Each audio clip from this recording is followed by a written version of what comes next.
빌레몬서 강의 21번째 시간입니다. 오늘은 빌레몬서 1장 20절, 21절의 말씀을 가지고 함께 은혜를 나누어 보도록 하겠습니다.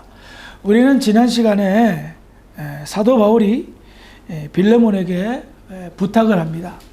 오네시모를 자기를 영접하듯이 영접해달라 부탁을 하면서 더 나아가서 혹시나 오네시모가 빌레몬에게 물질적인 피해를, 손해를 끼친 것이 있다면 바울이 다 갚아줄 거니까 좀 그 피해가 있으면 나한테 알려달라라고 이야기합니다. 이것을 통해서 우리가 함께 나눌 수 있었던 것은 바울은 공과 사를 확실하게 구분할 뿐만 아니라 빌레몬을 아주 심할 정도로 배려해 주고 있으며 오네시모도 정말 사랑하는 마음으로 대하고 있음을 알 수가 있습니다. 이렇게 빌레몬서를 우리가 지금 벌써 20번 넘게 나누면서요, 바울이 빌레몬을 용서해달라고 부탁하는 과정을 보면, 빌레몬에게 오네시모를 용서해달라는 과정을 부탁하는 것을 보면, 오네시모가 어떤 존재인지, 오네시모의 신분에 대한 어떤 그런 것들을 반복적으로 얘기하는 것들이 나오는데요. 먼저 10절에 보면 오네시모를 갇힌 자 중에 낳은 아들이다 라고 말하고 있으며, 11절에는 유익한 자다, 무익한 자에서 유익한 자로 바뀌었다. 12절에는 바울, 즉 내 신복이 되었다. 16절에는 사랑받는 형제다. 그리고 17절에 보면 바울, 나 대하듯이 오네시모를 영접해달라라고 말하고 있습니다. 오네시모는 나누었듯이 비천한 노예였습니다. 그리고 심지어 감옥에 간 죄수였습니다. 그런데 그가 예수를 영접한 후에 그의 신분이 완전히 달라졌다는 겁니다. 이것은 다르게 설명하면 우리 역시 마찬가지로 세상에서 별 볼 일 없는 존재이며 하나님 관점에서는 죄인이었는데 예수를 영접한 이후에 우리는 신분의 변화가 일어났다는 것을 이렇게 상징적으로 설명하고 있는 것입니다. 그러므로 오네시모에 관한 이야기를 바울이 하면서 그의 신분에 대해서 계속해서 거듭 강조하는 것은, 오네시모는 이제 빌레몬의 과거의 노예처럼 노예가 아니라 이제는 하나님의 자녀다. 그리스도 예수 안에서 한 형제요 우리 식구다라고 이야기하는 겁니다. 이와 같은 바울의 주장은 당시 신분 제도가 뚜렷했던 로마 사회에 엄청난 반향을 일으킬 수밖에 없는 것이었습니다.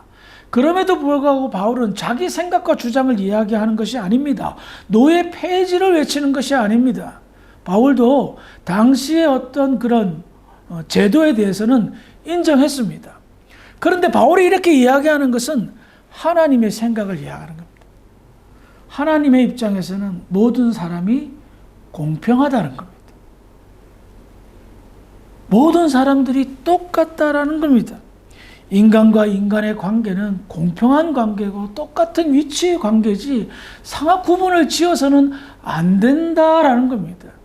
하나님이 생각하는 세상, 인간 사회입니다. 인간이 이런 식으로 세상을 만들어 나가기를 요구했다는 것을 알 수가 있습니다.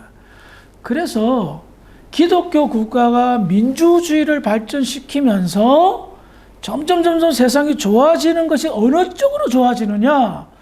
인간 관계의 공평함입니다. 과거 우리나라는 노비도 있었고 종도 있었고 남과 여의 관계가 되게 남자는 하늘, 여자는 땅 이런 게 심했잖아요. 불과 100년 전만 해도 그랬잖아요. 근데 세월이 점점 바뀌어가면서 신분과 이런 것이 공평하게 생각하는 사람들이 늘어나고 있습니다. 그런데 말씀이 없는 세상 나라들, 이슬람이라든지 이런 여타의 국가들을 보면 답이 안 나와요. 하나님의 생각대로 움직이지 않습니다. 공평한 사회를 만들지 않습니다. 그래서 바울은 정말 놀랍게도 2000년 전에, 지금으로부터 2000년 전에 노예였던 오네시모의 신분을 거듭 강조하면서 하나님의 자녀로 거듭난 사람들의 동등한 위치를 설명하고 있다는 겁니다. 그래서 주인이었던 빌레몬에게 바울처럼 로마 시민권자잖아요. 그리고 영적인 아버지잖아요. 근데 바울처럼 영접하라고 부탁을 하는 겁니다. 그러고요, 이와 같이 용서를 구하고 영접하기를 바라면서 바울이 인간적으로 지금 어떤 마음의 상태가 있는지를 여실없이 지금 1장 20절에서 이야기하고 있는데요. 1장 20절을 다시 한번 읽어보도록 하겠습니다. 시작. 오 형제여, 나로 주 안에서 너로 말미암아 기쁨을 얻게 하고 내 마음이 그리스도 안에서 평안하게 하라. 이 말씀은 지금 바울의 인간적인 마음이 어떠한지를 알 수가 있습니다. 인간적으로 봤을 때는 바울은 참 힘든 부탁을 하고 있습니다. 어렵고 힘든 용서를 권면하고 있습니다. 그가 이 편지를 쓰면서 그렇게 마음이 편안하진 않았을 것입니다. 왜냐하면 빌레몬이 틀면 어떡하지? 용서해 주지 않으면 어떡하지? 그런 마음이 전반적으로 깔려 있었던 겁니다. 그래서 그가 이렇게 말하는 거예요. 내 마음을 좀 편안하게 해다오. 한편으로는 불안하고 한편으로는 걱정한 거예요. 바울은 자기의 마음을 여실없이 드러내었습니다. 그냥 나 괜찮아. 당신이 들어줄 줄 알아. 이런 어떤 그런 배짱 있는 모습이 아니었던 거예요. 솔직하게 오네시모의 일이 틀어지고 빌레몬이 용서하지 않으면 어떡할까 하는 불안한 마음을 자기가 고스란히 적은 거예요. 이제 내 마음 좀 편하게 해주면 안 되겠냐라고 말입니다. 예수님을 위해서 감옥에 가는 것도 불사하고 목숨의 위협도 눈 하나 깜빡하지 않았던 대사도가 한낱 노예에 불과했고 죄수에 불과했던 오네시모의 일은 틀어질까 봐 노심초사하고 있는 겁니다. 이것은 무엇을 알 수 있을까요? 오네시모에 관한 이 일은 정말 중요한 일이고 오네시모라는 그 사람에 대한 진심을, 그 마음을 바울은 솔직하게 이야기하고 있습니다. 그래서 그는 위선적으로 표현하지 않았습니다. 솔직하게, 야, 나 진짜 조금 불안하다. 내 마음에 편안을 타오. 당신이 용서만 해준다면 이거 만사 오케이다. 라고 말하는 겁니다.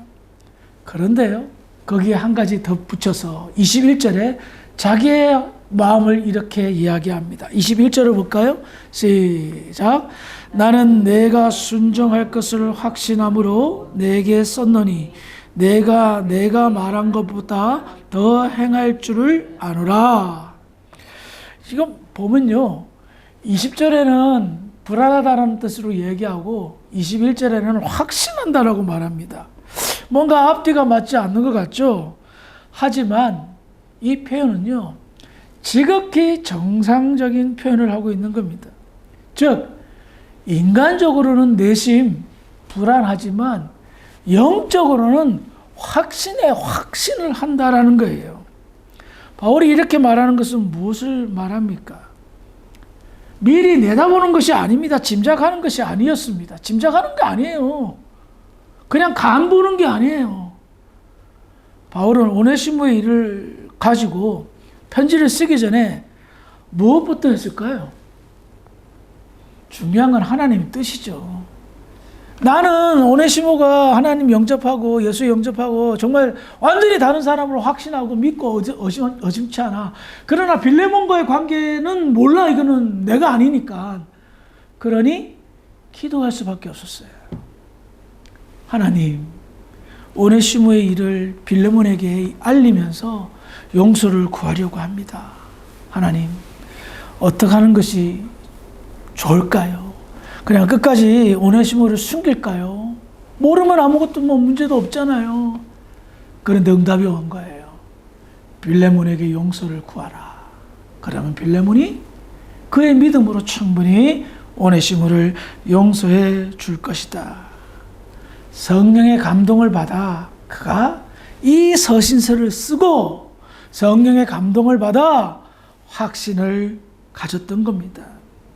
자신이 오네시모를 향한 그 진실한 마음을 빌레몬의 편지를 읽으면서 감동으로 또 성령의 조명으로 확신하여 용서해 줄 거라는 믿음을 가졌던 겁니다. 그럼에도 불구하고요, 아마 여러분들도 저도 그런 경험이 있습니다. 인간적으로는 불안해. 그런데 영적으로는 맞아, 확신이 되는 거예요. 그것이 딱 정확하게 이루어지기까지는 얼마든지 인간적인 불안함이 있다라는 겁니다. 그것 가지고 믿음이 부족하네, 믿음이 없네, 그것은 정말 잘못된 지적이고 잘못된 판단입니다. 내 믿음이 좋다고 하더라도 하나님께서 하나님의 의도로 움직이는 경우들이 얼마나 많습니까? 내가 이렇게 확신하더라도 하나님은 더 좋은 뜻으로 다르게 인도할 때가 얼마나 많습니까? 그래서 인간적인 불안함은 누구나 가질 수 있고, 이와 같이 기도의 용사이자 당시 영적인 아버지였던 바울조차도 인간적인 두려움이 있다라는 것을 통해서 바울도 나랑 똑같은 사람이다. 그 위대한 일을 많이 하셨던 그분도 나하고 그 감정이 별반 차이가 없다. 그럼에도 불구하고 그는 확신합니다. 왜요? 성령의 감동으로, 인간적인 불안함을 넘어선 성령의 감동으로 확신을 가지게 되었던 겁니다. 진심은 언젠가는 통하게 되어 있습니다. 내가 진심을 다해서, 진심입니다. 진심을 다해서 했다면 지금은 약간의 오해가 있어서 의심이 있을 수 있고, 또 비록 내가 생각한 결과가 나오지 않더라도 하나님은 그 속을 다 뚫어보시기 때문에 그 진심으로 하는 아름다운 신앙의 행위들은 하나님께서 반드시 이루어 줄 줄, 더 선한 결과를 만들어 주실 줄 믿으시기 바랍니다. 바울은 인간적으로 조바심이 났고 불안했지만 그는 진심을 다하여 오네시모의 일에 관해서 용서를 구했고 확신을 했습니다. 하나님과 통했고 빌레몬과 영적으로 소통했고 확신을 가졌지만 인간적으로는 불안했습니다. 그러나 그 진심이 통할 줄 믿었습니다. 그래서 솔직한 심정을, 사실 이 21절의 말씀은, 20절의 말씀은 안 말해도 돼요. 나 지금 불안하다, 내 마음 좀 편안하게 해주고 내 좀 기쁘게 해다오, 이 말 빼도 돼요. 하지만 그것까지 감추고 싶지 않았던 거예요. 자기 마음을 솔직하게 말하고 싶었던 겁니다. 그래서 하나님은 이 바울의 진심 위에 더 큰 역사를 일으키셨습니다.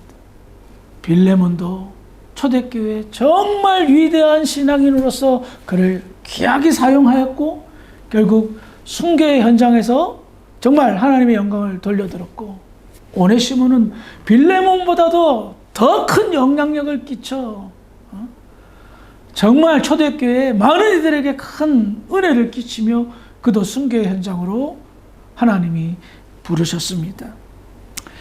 우리가 어떤 일을 할 때에 진심을 다해서 한다라는 말을 합니다.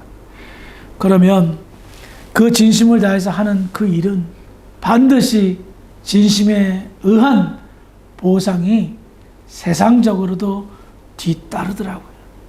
하물며 하나님의 일을 함에 있어 진심을 다하는데 사심이 없고 욕심이 없고 하나님께 진심을 다하여 하나님 일을 하는데 하나님께서 어떻게 그 진심을 몰라주겠습니까? 사람은 오해하고 착각하고 실수해서 그 진심을 몰라줄 때 있어요. 그건 인정. 하지만 하나님은 그렇지 않습니다.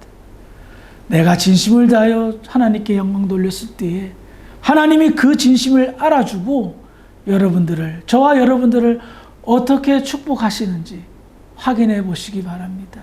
그것이 우리의 신앙 간증이 되어 하나님께 영광 돌리고 우리에게는 유익하며 타인들에게는 선한 영향력을 끼치며 쓰임받는 복된 저와 여러분들이 되기를 주의 이름으로 축원합니다. 기도하시겠습니다. 하나님, 은혜를 감사합니다. 오늘 말씀을 통해서 많은 위로를 받습니다. 아무리 힘들고 어려워도 진심을 다해 하나님께 영광을 돌리면 하나님은 반드시 보상해 주실 줄 믿습니다. 보상을 바라는 것은 아니지만 그 진심을 알아주는 하나님 한 분만으로 족합니다. 우리 성도들 믿음의 삶을 잘 영위하게 하시고 진심으로 신앙생활 잘해서 하나님께 영광 돌리고 하나님이 진심을 알아주는 그 축복의 은혜들을 많이 경험할 수 있도록 주장하여 주시옵소서. 돌아가는 발걸음도 하나님 함께하여 주실 줄 믿고 감사하며 예수님의 이름으로 기도합니다. 아멘.